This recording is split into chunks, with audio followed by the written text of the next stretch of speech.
तो गाइस हमने आज हमारा बोर मॉडल पढ़ लिया था पिछले वीडियोस में। बोर मॉडल के बाद हमने उसकी त्रिज्या, इलेक्ट्रॉन का वेग और कुल ऊर्जाओं के बारे में भी हमने बात कर ली थी। ठीक है, अब हम जो है अगला टॉपिक हमारा क्या होगा, बोर के परमाणु सिद्धांत द्वारा हाइड्रोजन स्पेक्ट्रम की व्याख्या करना। ऐसे हम इसको क्यों पढ़ रहे हैं, क्योंकि क्या हुआ है कि थॉमसन का मॉडल और रदरफोर्ड जो मॉडल था वो हाइड्रोजन स्पेक्ट्रम की व्याख्या नहीं कर पाया है, लेकिन बोर ने यहाँ पर कुछ अच्छी कोशिश की है। तो उसके बारे में हम देखेंगे कि बोर का मॉडल जो है हाइड्रोजन स्पेक्ट्रम को किस तरह उसकी व्याख्या करता है। देखो यहाँ पे हमको बात करनी पड़ेगी बोर की तृतीय अवधारणा के बारे में।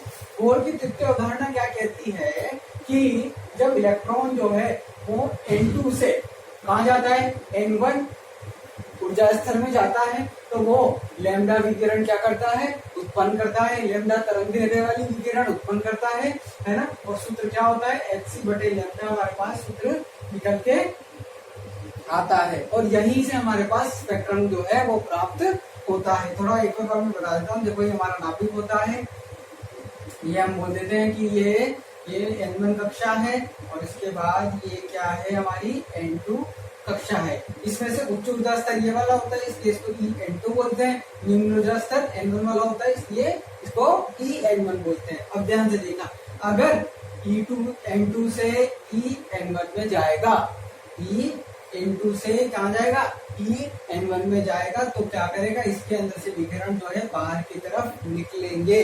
ठीक है, और अगर N1 से N2 में जाएगा तो हमको क्या करना पड़ेगा, इसको ऊर्जा देनी पड़ेगी। इसका मतलब विकिरण हमको क्या करना पड़ेगा, इसको देना पड़ेगा। आई बात समझ, इधर भी लैम्डा आएगा, इधर भी लैम्डा तरंग दैर्ध्य का प्रकाश जो है हमारे पास प्राप्त होगा। ठीक है, अब हम थोड़ा सा इसका गणितीय रूप में हम देख लेते हैं, तो मैं इसको बताऊंगा। तो देखो हम देखेंगे, अब हमने देखा है En का मान जो है हमको प्राप्त हुआ था एप्सिलॉन नॉट के पदों में क्या प्राप्त हुआ था, -m/z² e की घात 4 8 epsilon not square L square H², ये हमको जो है प्राप्त हुआ था। ठीक है, अब देखो N1 की बात करेंगे तो देखो N1 जो है क्या हो जाएगा, N1 बराबर हो जाएगा, देखो यहाँ पे क्या रख देंगे, N1 रख देंगे तो -mz² e की पावर 4 बटे 8 एप्सिलॉन नॉट का स्क्वायर, यहाँ आ जाएगा N1 का स्क्वायर और यहाँ आ जाएगा H²। ठीक है, और N2 का मान भी यदि मैं ऐसे रखूं तो N2 बराबर क्या हो जाएगा, -mz² e की घात 4 बटे 8 एप्सिलॉन नॉट स्क्वायर, यहाँ आ जाएगा N2 स्क्वायर। देखो यहाँ N1 है, इधर आ जाएगा N2 और इधर आ जाएगा H²।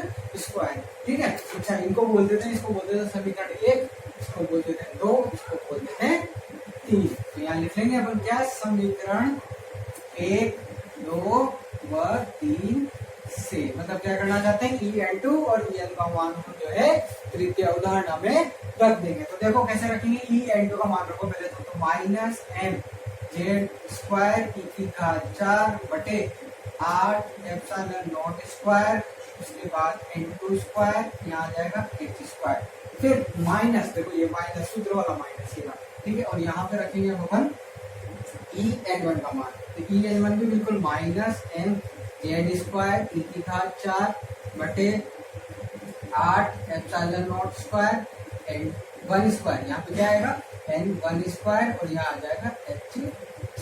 आई बात समझ, बराबर यहाँ आ जाएगा Hc बटे लैम्डा। ठीक है, अब इसको थोड़ा सॉल्व कर लेंगे अपन और देखेंगे कि भाई क्या क्या कॉमन आ रहा है। तो देखो इधर क्या कॉमन आ रहा है मुझे बताओ। देखो मैं ऐसा करता हूँ, मैं ये mz² e की घात 4 बटे 8 एप्सिलॉन नॉट स्क्वायर और यहाँ क्या हो जाएगा H² नीचे, है ना, इसको कॉमन ले लेता हूँ। ठीक है, तो इधर क्या बचा, क्या ये बचा -1 बटे N2 स्क्वायर, यही बचा, है ना। और देखो इधर माइनस माइनस प्लस हो गया, तो यहाँ लिखूंगा मैं +1 बटे, यहाँ आ जाएगा N1 स्क्वायर बराबर क्या हो गया, ये Hc बटे लैम्डा। इतनी बात समझ में आई।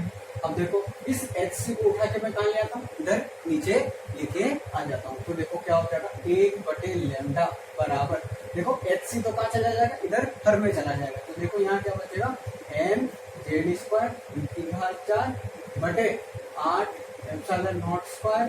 अच्छा Hc गुणा होगा तो यहाँ क्या हो जाएगा, H³ × C, ये हो जाएगा H³ × C, और यहाँ आ जाएगा 1/n1² माइनस 1/n2²। भाई देखो जो प्लस वाला है उसको आगे रख दिया है, जो माइनस वाला है उसको पीछे रख दिया है। इसको हम बोल देंगे समीकरण जो है 4, है ना। ठीक है, अच्छा ये देखो हमारे पास यहाँ पे z² को बाहर ले लेते हैं अपन, देखो। और ये जो भी n e का 4/8 h3c और यहाँ z² बाहर आ गया और यहाँ क्या बचा 1/n1² माइनस 1/n2²। ठीक है, अब देखो तुम्हें नहीं लग रहा, देखो ये m नियतांक है, e नियतांक है, एप्सिलॉन नॉट का मान भी नियत है, h का मान भी नियत है और c का मान भी नियत है। तो ये पूरा जो पद होगा, है ना, ये पूरी जो टर्म होगी क्या हो जाएगी, नियत हो जाएगी। ये इसको हम क्या बोलते हैं, इसको हम r से बता देंगे। तो 1/λ r z² 1/n1² minus 1/n2²। ये वाला जो सूत्र होता है ये हमको 11वीं में भी पढ़ाया जाता है और सब जानते हैं कि जो है ये r जो है, ये r यहाँ r बराबर हिल्डबर्ग नियतांक बोलते हैं। इसको क्या बोलते हैं, हिल्डबर्ग नियतांक, जिसका सूत्र क्या होता है m⁴/8 epsilon not square h3c। अच्छा इसका मान भी बता देता हूँ मैं तुम्हें, इसका मान होता है 1.0972 इंटू 10⁻⁻7 मीटर, ये होता है। ठीक है, और एक और इम्पोर्टेंट चीज है 1/r का मान होता है 912 एंगस्ट्रॉम। ये इम्पोर्टेंट है, ये याद रखना। तो 1/r का मान जो है वो कितना होता है। तो देखो इधर यहाँ प्लस आएगा, है ना। ठीक है, ये थोड़ा ध्यान रखना, इधर क्या है, मैंने पहले माइनस बता दिया था, इधर क्या आएगा प्लस का 7 आएगा और यहाँ पर क्या आएगा मीटर आएगा, है ना। तो बता ये याद रखना है 1/r का मान क्या होता है 912 एंगस्ट्रॉम होता है। अब देखो मेरी बात सुनो, यहाँ से समीकरण 5 से उनको 1/λ का मान ज्ञात हो गया है। अब देखो यहाँ तरंग संख्या क्या होती है, तरंग संख्या को अपन न्यू बार से बताते हैं, है ना, न्यू बार, और उसका सूत्र होता है 1/λ। ठीक है, तो अगर मैं 1/λ की जगह क्या रख दूं, न्यू बार रख दूं, तो यहाँ लिख देता हूँ, देखो समीकरण 5 से, तो न्यू बार बराबर क्या हो जाएगा r z² 1/n1² minus 1/n2²। ये हमारे पास क्या प्राप्त हो गई, तरंग संख्या जो है वो प्राप्त हो गई है। ठीक है, अच्छा एक और, अब देखो हमको ये तो अपन ने क्या निकाला कि भाई जो विकिरण हमारे पास उत्सर्जित होंगे उसकी तरंग दैर्घ्य क्या होगी। अब हम क्या चाहते हैं, उसकी ऊर्जा ज्ञात करना चाहते हैं या उसकी आवृत्ति जो है वो ज्ञात करना चाहते हैं। तो मुझे एक चीज बताओ तुम, अगर मेरे को आवृत्ति ज्ञात करनी है तो मैं क्या करूंगा, चूंकि आवृत्ति क्या होती है, चूंकि आवृत्ति का सूत्र सब जानते हैं, न्यू बराबर c/λ होता है। तो इसका मतलब इस पूरी समीकरण को किससे गुणा कर दिया जाए, c से गुणा कर दिया जाए। तो ऐसे लिख देते हैं अपन समीकरण 5 को c से गुणा करने पर, तो देखो करो, गुणा करो c से, तो यहाँ हो जाएगा c/λ बराबर, यहाँ बचेगा rc, यहाँ z², है ना। ठीक है, और यहाँ 1/n1² माइनस 1/n2²। ठीक है, अच्छा c/λ को न्यू लिख सकता हूँ मैं, तो न्यू बराबर, न्यू मतलब आवृत्ति, बराबर rc z² 1/n1² minus 1/n2²।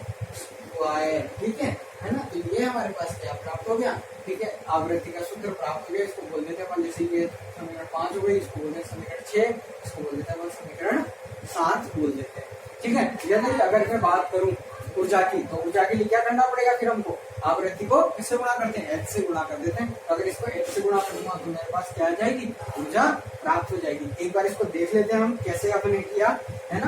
पहले हमने क्या किया, देखो बोर के परमाणु सिद्धांत के द्वारा हाइड्रोजन स्पेक्ट्रम की हमको क्या करनी थी, व्याख्या करनी थी। ठीक है, तो व्याख्या करने के लिए हमने क्या किया, द्वितीय अवधारणा ली। किसकी, बोर की द्वितीय अवधारणा क्या बोलती है कि इलेक्ट्रॉन जब भी उच्च ऊर्जा स्तर या निम्न ऊर्जा स्तर से निम्न ऊर्जा स्तर या उच्च ऊर्जा स्तर में क्या करता है, संक्रमण करता है, तो वो क्या करता है, लैम्डा तरंग दैर्घ्य के विकिरण क्या करता है, उत्पन्न करता है या अवशोषित करता है। ठीक है, अब देखो En का मान हमको पहले ही ज्ञात था, हमने निकाल लिया था पिछले वीडियो में। फिर En1 लिखा, En2 लिखा, दोनों को माइनस कर दिया और उसके बाद उसके बाद देखो यहाँ पर एम जेड स्क्वायर कॉमन ले लिया, ई स्क्वायर बी की power 4 8 exponent square H square सब कॉमन ले लिया हमने और 1 लैम्डा का मान जो है निकाल लिया। फिर जो नियतांक आया उसको आर के बराबर रख दिया। अब आर जो है क्या होता है, वेबर नियतांक होता है जिसका मान जो है 1.0997 10 की घात प्लस का 7 होता है। ये प्लस है यहाँ पे या फिर 7 ही लिखते हो ना, ठीक है। और 1/r का मान 912 एंगस्ट्रॉम होता है। इससे क्या होता है, कैलकुलेशन बहुत फास्ट हो जाती है, ये याद रखना है। उसके बाद देखो तरंग दैर्घ्य आ गई थी हमारे पास, अपन ने तरंग संख्या निकाली। तरंग संख्या जो है क्या होती है, न्यू आर बराबर 1/लैम्डा। तो पूरा सूत्र यही हो गया है ना, 1/लैम्डा न्यू आर ही होगा, ठीक है। उसके बाद देखो हमने क्या किया, आवृत्ति ज्ञात करनी थी तो सी से गुणा कर दिया। आवृत्ति R C Z square 1/n square minus 1/n2 square हमारे पास आ गई है, ठीक है। तो ऊर्जा ज्ञात करने के लिए हम क्या करेंगे, समीकरण 7 को यहाँ लिखते हैं हम। समीकरण 7 को H से गुणा करने पर तो देखो क्या हो जाएगा, यहाँ पे H न्यू बराबर H R C Z square ना हो जाएगा 1/n1 square minus 1/n2 square. अब देखो H न्यू को E के बराबर देख सकता हूँ, तो E बराबर इसको थोड़ा अच्छे से लिखते हैं R H C Z square 1/n1 square minus 1/n2 square. ये हमारे पास क्या हो गई, जो विकिरण उत्सर्जित हुई है या अवशोषित हुई है उसकी ऊर्जा हमको प्राप्त हो गई। आई बात समझ में, ठीक है ना। अच्छा एक और चीज देखो, ये देखो आर भी नियत है, एच भी नियत है और सी भी क्या है, नियत है। तो यहाँ पर जो है आर एच सी बराबर क्या होता है, 13.6 इलेक्ट्रॉन वोल्ट होता है। तो हम ऐसा भी लिख सकते हैं कि बराबर 13.6 Z square 1/n1 square minus 1/n2 square ना आ जाएगा इलेक्ट्रॉन वोल्ट में हमको ऊर्जा प्राप्त हो जाएगी। तो यह हमारे पास क्या होता है, जो उत्सर्जित विकिरण है उसकी ऊर्जा, उसके आवृत्ति, उसकी तरंग दैर्घ्य, उसकी तरंग संख्या, सबके लिए हमने सूत्र जो है ज्ञात कर लिए हैं। आई बात समझ में, है ना, ठीक है। तो बच्चों हमने देखा था कि किसके बारे में बात की थी, अपन ने बोर के सिद्धांत द्वारा हाइड्रोजन स्पेक्ट्रम की हमने क्या की थी, व्याख्या की थी। अब हम देखें तो सही हुई हाइड्रोजन स्पेक्ट्रम क्या होता है। तो हाइड्रोजन स्पेक्ट्रम में ये है कि हमने एक हाइड्रोजन का परमाणु लिया है और उसके अंदर एक अपन जानते हैं एक इलेक्ट्रॉन है। और वो इलेक्ट्रॉन जो है वो अलग अलग ऊर्जा स्तरों से अलग अलग ऊर्जा स्तरों तक क्या कर सकता है, संक्रमण कर सकता है। तो इसी आधार पर हर जो वैज्ञानिक है उन्होंने अलग अलग श्रेणियां जो है बनाई हुई है। तो मैं तुम्हें थोड़ी श्रेणियां बता देता हूँ, वैसे तुम्हें याद भी होगा, जैसे कि Lyman, बामर, Paschen, bracket, full, Humphry, ऐसे है ना 7 श्रेणियां होती है। तो पहले हम सबसे पहले बात करेंगे कि लाइमन श्रेणी की। कौन सी, लाइमन श्रेणी, लाइमन श्रेणी। अच्छा लाइमन श्रेणी क्या होती है, देखना, अगर n1 बराबर 1 हो और n2 बराबर 2, 3, 4 से लेकर कहां तक, अनंत तक हो, तो इसका मतलब ये हुआ कि इलेक्ट्रॉन जो है n1 बराबर 1 से कहां जाए, 2 में जाए या 3 में जाए या 4 में जाए, है ना। या फिर ये भी हो सकता है कि n2 बराबर 2 ऊर्जा स्तर से कहां जाए, नीचे आ जाए, n1 बराबर 1 3 से भी 1 पे आ जाए, 4 से भी 1 पे आ जाए। मतलब कोई सा भी ऐसा इलेक्ट्रॉन जो उच्च ऊर्जा स्तर से n1 बराबर 1 तक आ जाता है, उसे या बोलते हैं उसकी मूल अवस्था में आ जाता है, तो वो कौन सी श्रेणी को बिलोंग करता है, लाइमन श्रेणी को बिलोंग करता है। आई बात समझ में। तो देखो हम जो है हमारे पास सूत्र आता है, क्या सूत्र आता है हमारे पास, 1/लैम्डा बराबर are Z square 1/n1 square minus 1/n2 square. तो n1 का मान तो पता है क्या, 1, n2 का मान कुछ भी रख सकते हैं, तो n2 को n2 रहने देते हैं। 1/लैम्डा बराबर आर जेड स्क्वायर, यहाँ हो जाएगा 1/1 का स्क्वायर माइनस 1/n2 स्क्वायर। ठीक है, ये हमारे पास क्या किसका सूत्र हो जाता है, लाइमन श्रेणी का सूत्र हो जाता है। ठीक है, अच्छा यहाँ पे क्या होगा, अब देखो थोड़ा सा मैं बात करता हूँ कि यदि हम ऐसा मान लीजिए यदि n1 बराबर 1 है और n2 बराबर 2 है, मतलब क्या कर रहा है कि दूसरे ऊर्जा स्तर से पहले ऊर्जा स्तर पर कूद रहा है। ठीक है, तो अब क्या करेगा, दूसरे से पहले कूद रहा है तो ऊर्जा उत्सर्जित करेगा, क्या करेगा, ऊर्जा उत्सर्जित करेगा। तो देखना उसका तरंग दैर्घ्य कितना प्राप्त होता है, 1/लैम्डा बराबर आर जेड बराबर क्या लिख देंगे हम, 1, क्योंकि हाइड्रोजन के बारे में बात कर रहे हैं, आर, यहाँ हो जाएगा 1/1 का स्क्वायर माइनस 1/2 का स्क्वायर। तो ये हो जाएगा 1/λ बराबर आर 1 माइनस 1 माइनस 1/4, जो कि कितना हो गया 3/4 इंटू आर।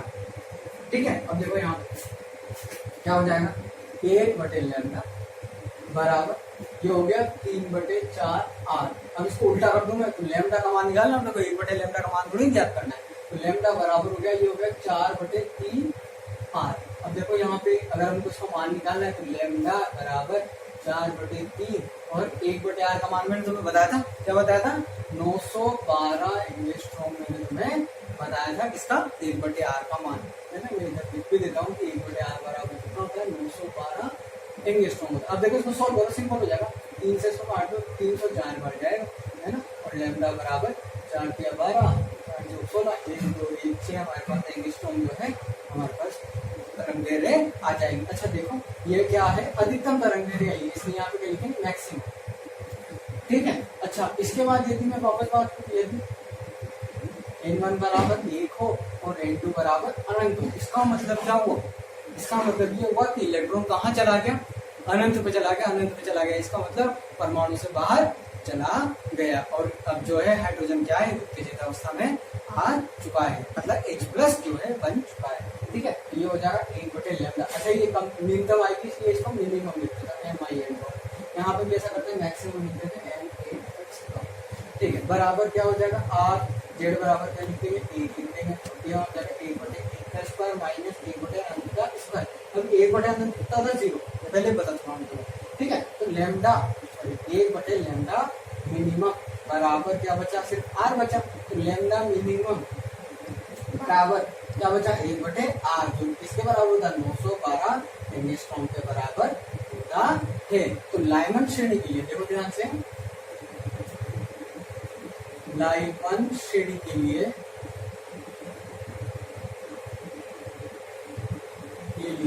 तरंग दैर्घ्य परास जो होती है वो कहां से कहां तक होती है, देखो 912 एंगस्ट्रॉम से 1216 एंगस्ट्रॉम तक होती है। ये तो क्या प्राप्त हुआ हमको तरंग दैर्घ्य परास हमको प्राप्त हुई। ठीक है, अच्छा एक और चीज, अब देखो लाइमन श्रेणी के लिए तरंग दैर्घ्य परास 912 से 1216 एंगस्ट्रॉम होती है। उसके बाद देखना है यहाँ पर जो हमारे पास सबसे छोटी तरंग दैर्घ्य जो होती है, सबसे छोटी तरंग दैर्घ्य जो होती है उसे हम क्या बोलते हैं श्रेणी सीमा बोलते हैं। क्या बोलते हैं श्रेणी सीमा बोलते हैं। ठीक है, तो लाइमन श्रेणी के लिए, लाइमन श्रेणी के लिए श्रेणी सीमा क्या होगी मुझे बताओ। श्रेणी सीमा जो है वो क्या होगी, क्या प्राप्त होगी 912 एंगस्ट्रॉम को प्राप्त होगी, सबसे छोटी वाली तरंग दैर्घ्य यही है। उसके बाद एक और चीज कि विद्युत चुंबकीय स्पेक्ट्रम, जो विद्युत चुंबकीय स्पेक्ट्रम होता है,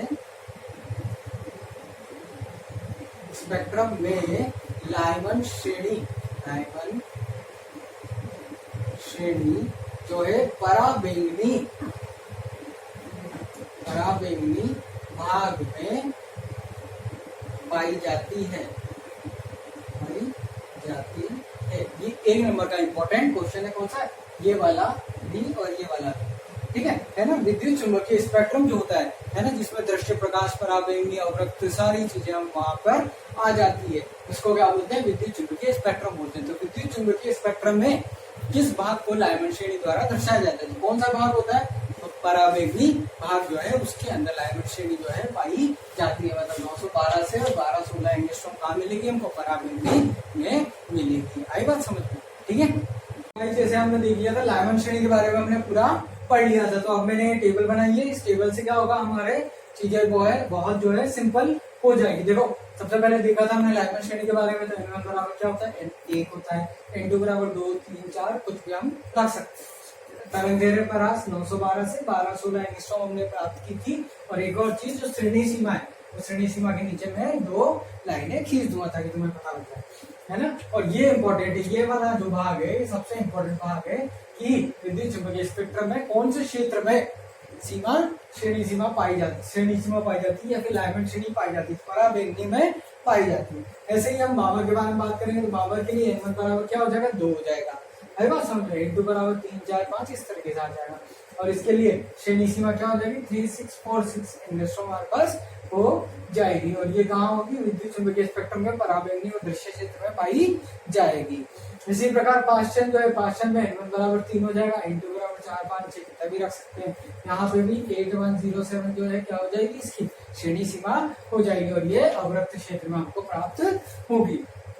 ब्रैकेट की बात करते हैं तो ब्रैकेट श्रेणी में n1 बराबर 4 होगा, n2 बराबर 5 6 7 8 कुछ भी हम रख सकते हैं। यहाँ पे भी देखो 14572 जो है हमारे पास श्रेणी सीमा प्राप्त होगी और ये भी अवरक्त भाग में हमको प्राप्त होगी। तो देखो नीचे वाली तीनों पाश्चन ब्रैकेट फंड जो है तीनों की तीनों के साथ प्राप्त होती है, अवरक्त भाग में प्राप्त होती है। फंड के लिए देखो n1 बराबर क्या होता है 5 होता है, n2 बराबर 6 7 8 इस प्रकार ले सकते हैं। उसके लिए श्रेणी सीमा होती है 22708। तुम्हें क्या याद रखना है, तुम्हें ये वाला भाग याद रखना है और ये वाला भाग जो है ये याद रखना है। एक तो ये याद रखना है, ये याद रखना है और ये याद रखना है, ये याद जो है नहीं रखना है, बस ये याद रखना है श्रेणी सीमा क्या होती है, ठीक है ना। तो ये हमारा टॉपिक जो है कंप्लीट हो चुका है। अब जो है हमारा नेक्स्ट टॉपिक क्या है, ये लास्ट सेकंड टॉपिक है, इसके बाद कुछ परिभाषाएं आएगी वो पढ़ लेंगे हम, उसके बाद हमारा चैप्टर कंप्लीट हो जाएगा। तो हमारा टॉपिक क्या है, डी ब्रोगली सिद्धांत द्वारा बोर की द्वितीय अवधारणा की व्याख्या करना। द्वितीय अवधारणा क्या है हमारे पास, कि जो भी इलेक्ट्रॉन होता है ना, वो किसी स्थायी कक्षा में घूर्णन कर रहा होता है या फिर वृत्ताकार पथ में गति कर रहा होता है, तो उसका जो कोणीय संवेग होता है वो किसके बराबर होता है, h/2π का पूर्ण गुणज होता है। मतलब मैं अगर वो बात करूं तो द्वितीय अवधारणा जो होती है, द्वितीय अवधारणा जो होती है क्या होती है, mvr बराबर nh/2π, ये हमको द्वितीय अवधारणा प्राप्त होती है। और डी ब्रोगली सिद्धांत की बात करूं तो डी ब्रोगली सिद्धांत क्या बोलता है, डी ब्रोगली सिद्धांत हमारे पास ये बोलता है कि लैम्डा बराबर क्या होना चाहिए, h/p होना चाहिए, जिसको अपन समीकरण 1 बोलते हैं। अब मेरी बात सुनो, क्या हुआ, डी ब्रोगली सिद्धांत के अनुसार उसने बोला कि इलेक्ट्रॉन जो है वो किसी एक तरंग से संबद्ध होता है जिसकी तरंग दैर्घ्य क्या होती है h/p के बराबर होती है। तो देखो किस प्रकार संबद्ध होता है मैं तुम्हें बताता हूँ, है ना। इसके लिए पहले तुम्हें क्या करना पड़ेगा, अप्रगामी तरंगे समझनी पड़ेगी। अप्रगामी तरंगे क्या होती है, अप्रगामी तरंगों का मतलब होता है कि तरंगे हैं तो सही लेकिन वो हमको दिखाई जो है नहीं देगी। सुनना मेरी बात, जैसे ये ठोस सतह को, ये भी ठोस सतह हमारे पास, ठीक है। अब देखो यहाँ पे ये तार है, इस तार को अगर तुम नीचे से पकड़ खींचोगे तो क्या होगा, इसमें तरंग उत्पन्न होगी इस प्रकार, तो है ना। कितनी तरंगें उत्पन्न हुई है, 1 और 2। आई बात समझ, ये श्रृंग होता है, ये गर्त होता है, ये श्रृंग होता है और ये गर्त होता है। अब देखो यहाँ से जब इधर चलेगी ऐसे चल रही है, अब क्या हुआ, यहाँ ठोस सतह से टकरा के क्या होती है, उल्टी परावर्तित होती है। अब देखो परावर्तन कैसे होता है इसके अंदर, ऐसे ये डेड ऐसे बता रहा हूँ, इस प्रकार परावर्तन, ठीक है। तो ये हमारे पास तरंगों का परावर्तन हो गया है, ठीक है। अगर मैं बात करूं कि इसकी परिणामी जो तरंग प्राप्त होगी, परिणामी तरंग कैसे प्राप्त होगी मुझे बताओ। देखो परिणामी तरंग कैसे प्राप्त होगी, ऐसे देखो, क्योंकि देखो इधर 0 तो इधर 0, इधर देखो यदि इसको 1 मानूं तो इधर ये प्लस का 1 है, ये माइनस का 1, तो फिर वापस 0, फिर ये 0, फिर ये 0, फिर ये प्लस का 1 और ये माइनस का 1, है ना। तो क्या हो जाएगा, जो तरंग दैर्घ्य प्राप्त होगी हमको वो कैसी होगी, बिल्कुल एकदम ऐसे सीधी होगी। मतलब तार जो है हमारा कैसा रहेगा, सीधा रहेगा। इसका मतलब ये बिल्कुल नहीं है कि इसके अंदर तरंगें प्रवाहित नहीं हो रही, तरंगें प्रवाहित हो रही है, लेकिन एक तरफ तो इधर से आ रही है और दूसरी तरफ उधर से आ रही है। तो जो कुल प्रभाव है वो क्या हो गया है, नष्ट हो गया है, खत्म हो गया है। इसलिए इसको अपन क्या बोलते हैं, अप्रगामी तरंगे बोलते हैं। अच्छा मेरी बात सुनो, जो ये तरंग जा रही है इसको क्या बोलेंगे, प्रगामी तरंग। फिर जो उधर से आ रही है उसको भी क्या बोलेंगे, प्रगामी तरंग। लेकिन दोनों का मिलके जो तरंग बन रही है उसको क्या बोलेंगे, अप्रगामी तरंग हम। तो देखो अप्रगामी तरंगों के लिए क्या होता है, नाभिक है, ठीक है, और ये हमारे पास वृत्तीय पथ है, ठीक है। अब देखो यहाँ से ये एक तरंग पूरी हो गई, ठीक है, फिर ये दूसरी तरंग पूरी हो गई, ठीक है, और ये तीसरी तरंग जो है इस प्रकार की, ठीक है। तो पहली ये हो गई, दूसरी ये हो गई, 1 2 और ये 3, 3 तरंगे हो गई। तो इसका मतलब ये इलेक्ट्रॉन कौन सी कक्षा में घूम रहा है, n बराबर तीसरी कक्षा में घूम रहा है। n बराबर 3 का मतलब ये हो गया तीसरी कक्षा में घूम रहा है, क्योंकि पूरी 3 तरंगे बन रही, एक तरंग ये रही, दूसरी ये रही और तीसरी ये रही। अच्छा एक और चीज, ये तो कौन सी प्रगामी तरंगे बनी। अच्छा अप्रगामी तरंग कैसे बनेगी, ऐसे ये हमारे पास जो टकरा के वापस आती है वो तरंगे ये बनी, इस प्रकार थोड़ा सा अच्छी बनी, इस प्रकार बनेगी। ठीक है, तो इसका मतलब यहाँ मैं ये लिख सकता हूँ क्या, देखो अगर एनबी कक्षा के लिए, देखो एनबी कक्षा के लिए मतलब एनबी कक्षा में अप्रगामी तरंगों के लिए क्या सूत्र आएगा कि 2 पाई आर बराबर एन लैम्डा। त्रिज्या जो भी होगी हमको पता लग जाएगी, है ना, और वो किसके बराबर, पूरी परिधि जो होगी 2 पाई आर के बराबर होगी और एन लैम्डा। अच्छा देखो इसके लिए कितना हो जाएगा 3 लैम्डा, तो 3 लैम्डा मतलब 1 लैम्डा 2 लैम्डा और 3 लैम्डा। आई बात समझ, तो 2 पाई आर बराबर एन लैम्डा, इसको हम समीकरण 2 बोल देते हैं। ठीक है, अच्छा समीकरण 1 और 2 से देखो, समीकरण 1 व 2 से तो ये हो जाएगा 2 पाई आर बराबर एन, लैम्डा का मान रख दूं मैं क्या, h बटे पी, क्योंकि p बराबर क्या होता है m इंटू वी, इसका भी मान रख दूंगा 2 पाई आर बराबर एन एच बटे पी की जगह क्या आ जाएगा यहाँ पे एम वी। अच्छा इसको उधर ले जाता हूँ तो देखो एम वी आर बराबर एन एच बटे 2 पाई, आया कि नहीं, देखो आगे एम भी इधर चला गया, 2 पाई नीचे आ गया, तो एन एच अपॉन 2 पाई, जो कि हमारी द्वितीय अवधारणा को प्राप्त हो गई है। ठीक है।